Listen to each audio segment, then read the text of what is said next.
So what are the key differences? So in terms of representation, ungroup individual data points while group data summarized into intervals. Then for the ease of analysis, ungroup harder to analyze when data is too large, while group easier to analyze and visualize. Then for the detail level, so ungroup data, it's high precision, while group data, some data is lost due to grouping. So group data is especially used for data sets with many values as it simplifies analysis and highlights trends. Meanwhile, ungroup data is more suitable for smaller data sets or when precise details are necessary.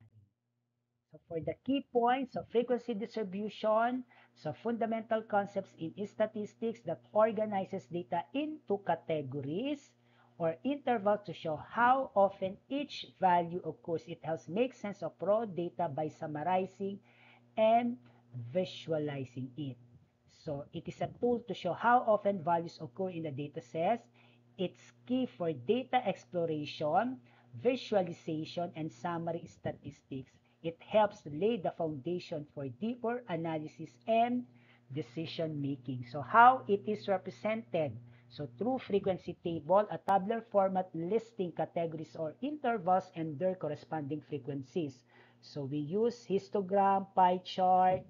So histogram, a graphical representation using bars to show frequency of intervals. Pie chart shows proportions of frequencies in a circular format. So the uses, it helps identifying patterns, trends, or clusters in data, makes large data sets easier to analyze and interpret.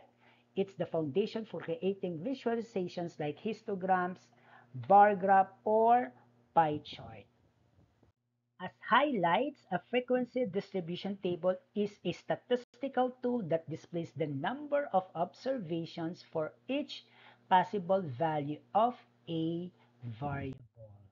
So what's next? So in our next discussion, we will be discussing about cross-tabular report or cross-tab report. So as overview, a cross-tabulation report or cross-tab report is a table that displays the relationship between two or more variables by organizing data into rows and columns. So it is a table that shows the relationship between two or more categorical variables by displaying the frequency or count of data points at the intersection of those variables.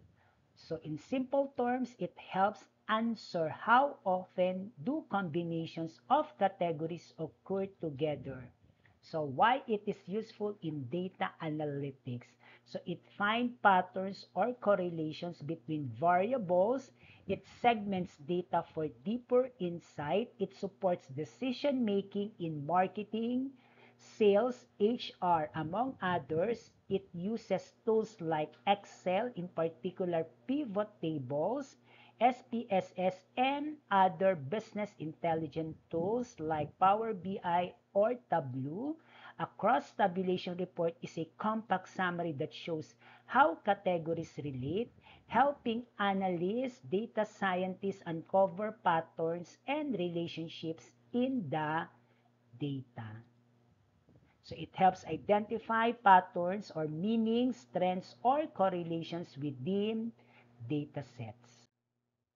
So as additional learning concepts and detailed topics, here are the list of references you can visit and browse. So measures of dispersion, how to find frequency in statistics, as well as crosstabs by IBM documentation. So again, we have reviews on descriptive analytics as well.